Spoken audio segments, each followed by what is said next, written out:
Le CV est un outil qui existe depuis un paquet de temps, même s'il n'est devenu une norme qu'assez récemment au cours du siècle dernier de mémoire. Et pour être tout à fait honnête, un CV c'est un document assez utile. Donc le terme curriculum vitae est un terme qu'on pourrait traduire par parcours de vie ou déroulement de la vie. Et on sait tous à peu près ce que c'est, mais reprenons les bases, c'est un document qui globalement explique vos expériences, personnelles ou professionnelles, parfois un peu des deux, en fonction de pourquoi vous l'utilisez. Il est très généralement et le plus souvent utilisé dans un cadre professionnel, dans le cadre de la recherche d'emploi, pour essayer simplement de se présenter à l'employeur, de présenter à l'employeur ce qu'on sait faire, ce qu'on est capable de faire et quelles sont les compétences qu'on a.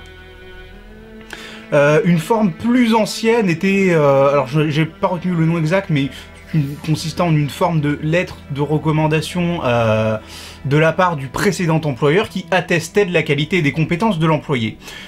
Ce qui, en un sens, pouvait être plus rassurant pour l'employeur suivant, puisque c'était une personne supposément de confiance qui disait que telle personne a telle qualité et telle compétence, même si j'imagine que des arrangements devaient être possibles, avec la personne fournissant la recommandation, on va dire.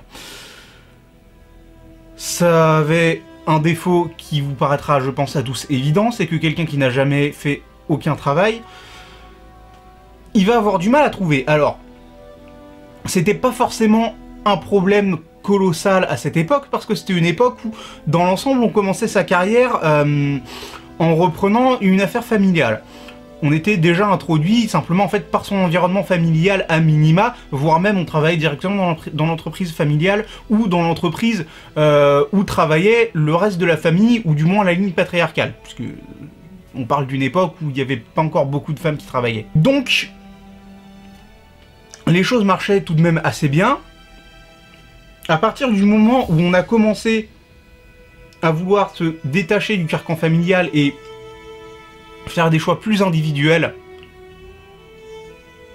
et moins déterminés par notre famille, c'est pas simultané, mais disons que l'arrivée du CV, pas comme une norme mais comme quelque chose d'utile, est assez contemporaine de ça. Et jusqu'à une certaine époque, ça marchait bien. Ton CV servait à expliquer globalement qui tu es, ce que tu sais faire. Ça permettait de se mettre en valeur auprès de l'employeur. Et donc, en fait, ça faisait office de présentation des compétences. Plutôt que d'avoir à démontrer tes compétences, tu montrais un CV. Et c'était plié. L'employeur savait ce que tu savais faire. Il savait du coup si tu répondais à ses besoins en emploi, enfin en employé. Les choses se sont corsées quand le milieu de l'emploi commençait à devenir concurrentiel. Pour deux raisons. Déjà, premièrement, ça veut dire qu'on a commencé à mettre les demandeurs d'emploi en concurrence les uns avec les autres. Ce qui est déjà un sacré problème en soi, parce que ça veut dire que c'est plus simplement une question de savoir si ton profil correspond à ce qui est recherché par l'employeur que tu démarches, mais c'est aussi une question de savoir quel va être le CV qui est le plus attirant. Et c'est là qu'on a probablement commencé, je pense, à voir apparaître des distinctions qui n'ont pas grand-chose à voir avec l'emploi et qui simplement sont une idée de se vendre. Sauf que, en fait, bah malheureusement, le travail est à peu près indispensable pour pas devenir fou en étant renfermé sur soi-même et en ayant trop de temps libre.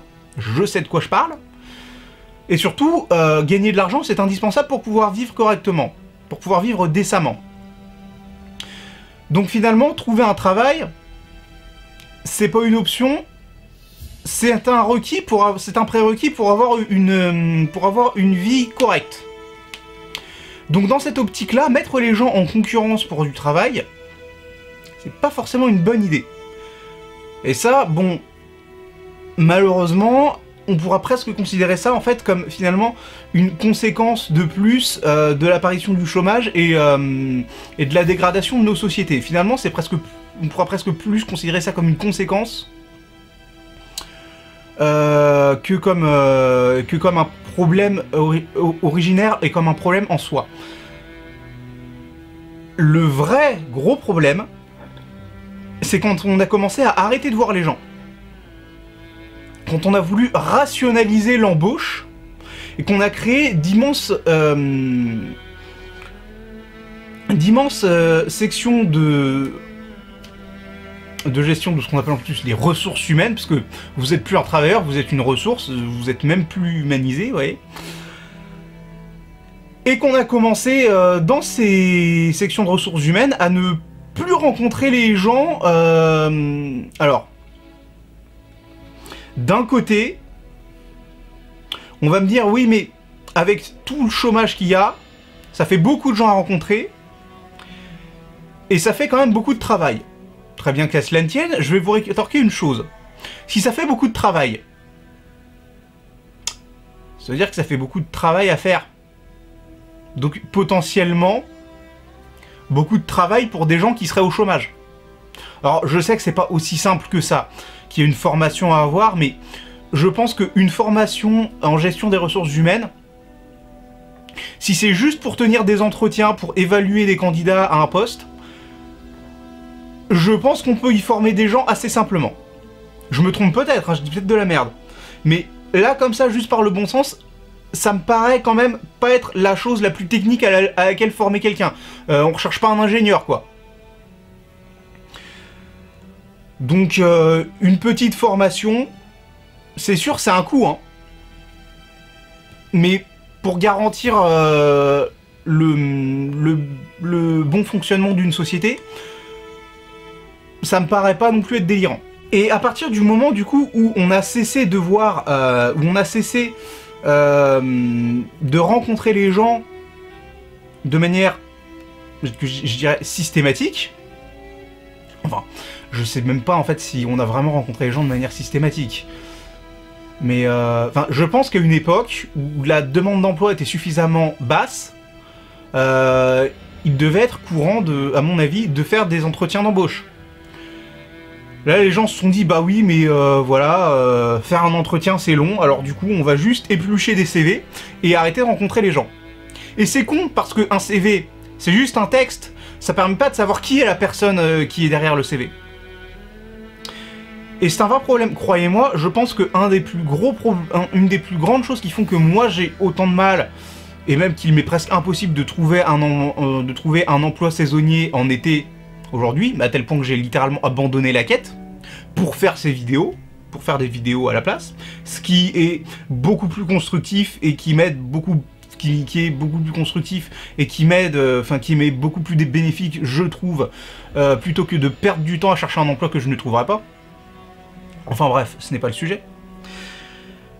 Je pense qu'une des principales raisons, c'est que simplement les gens ne me rencontrent pas, ils ne savent pas qui je suis. C'est pas une question de je suis merveilleux ou quoi que ce soit, c'est juste que si les personnes qui géraient l'embauche rencontraient les gens, je pense qu'ils se feraient plus facilement une idée de savoir si les personnes peuvent répondre ou non à ce qu'ils recherchent. Parce qu'un CV ne dira jamais tout de vous, et même, et ça je trouve ça absurde, aujourd'hui on recommande de ne pas tout dire sur votre CV pour pouvoir en garder lors d'un éventuel entretien d'embauche, qui n'est même pas sûr que vous n'êtes même pas sûr d'obtenir. Le CV est devenu un pass, une étape préliminaire pour avoir le droit à un entretien d'embauche. Ce qui à mes yeux me paraît stupide. Et je pense que vous serez d'accord pour dire que c'est idiot.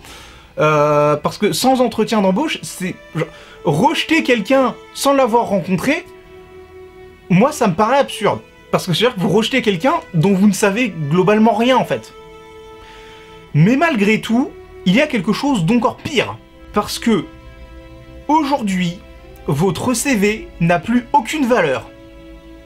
Ce qui a de la valeur, c'est autre chose qui l'accompagne, la lettre de motivation. Mais la lettre de motivation, eh bien ce sera le sujet d'une prochaine vidéo. parce que bordel de merde, j'ai des choses à dire dessus. Je vous laisse là, c'était Doudou, à une prochaine fois.